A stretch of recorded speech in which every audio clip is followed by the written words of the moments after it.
Welcome to the X Global News Channel.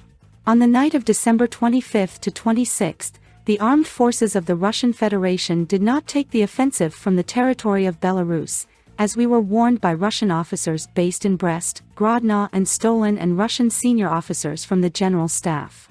All of our sources in the armed forces of the Russian Federation on the territory of Belarus stopped contacting us in the morning of December 25. In itself, this could mean anything, but as practice shows, either there is no communication or they have gone to the border.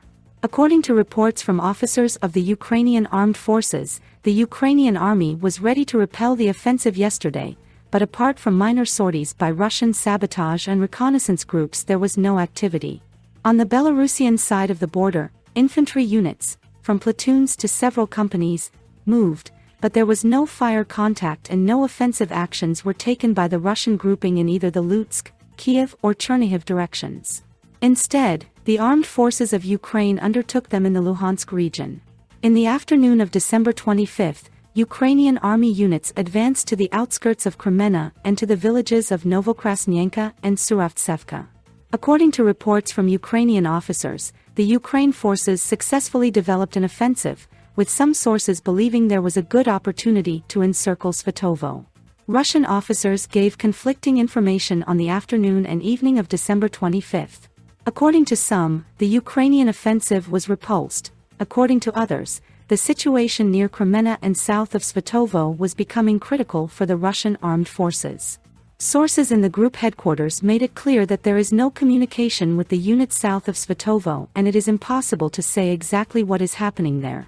By the morning of December 26, Ukrainian officers reported that it was too early to talk about encircling Svatovo, but the Aruman forces of the Ukraine had entrenched themselves on the northern outskirts of Kremenna and were continuing to move around Svatovo.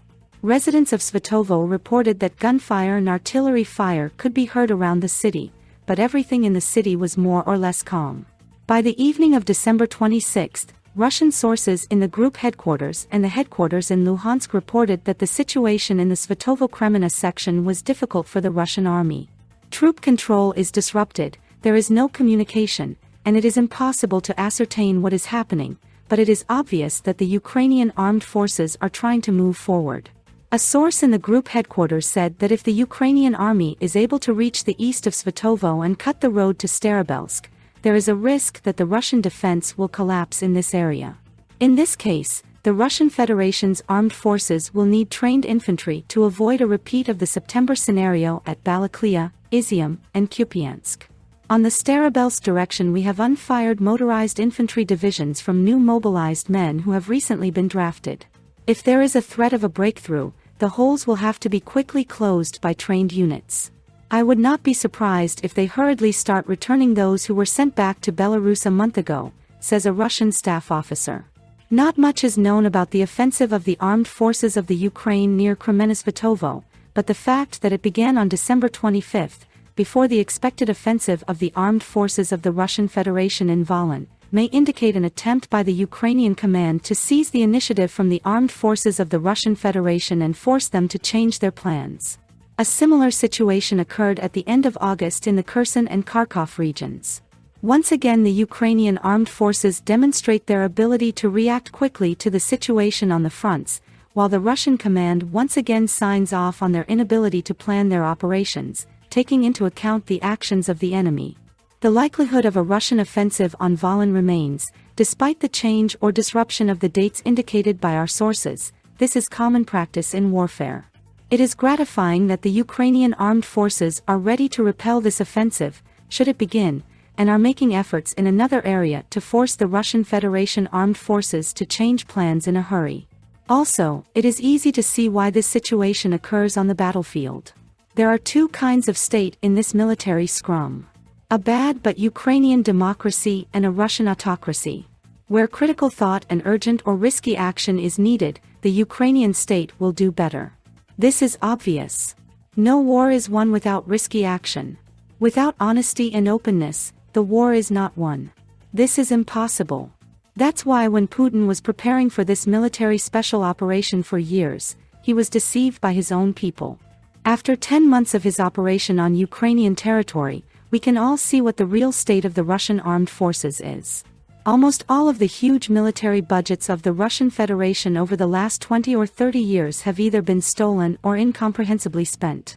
Where are the new Armata tanks that Vladimir Putin boasted about 5 years ago at the May 9th parades on Red Square? Where is the huge number of new super-precision missiles? Not the missiles that are being launched now. Most of them were made back in the Soviet Union or created from foreign microprocessors not created in the Russian Federation for 30 years.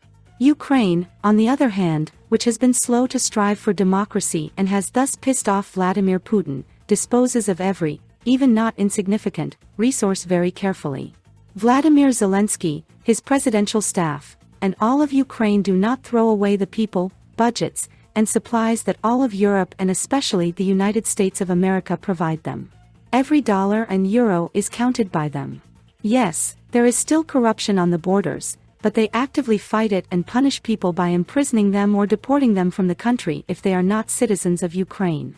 Every cartridge, every person, every military equipment, every military supply, the Ukrainian leadership disposes of it all very wisely and reverently. And military command is a separate art form. The battlefield has shown this very well. That even with many times less military power, it is possible to withstand a huge giant like the Russian Federation, which is the successor of the Soviet Union. It is a pity that only Russia as the successor of the Soviet Union is just a fantasy of Vladimir Putin and his closest people. It has nothing to do with reality. The territory is smaller, the people are different, and the state apparatus is weak.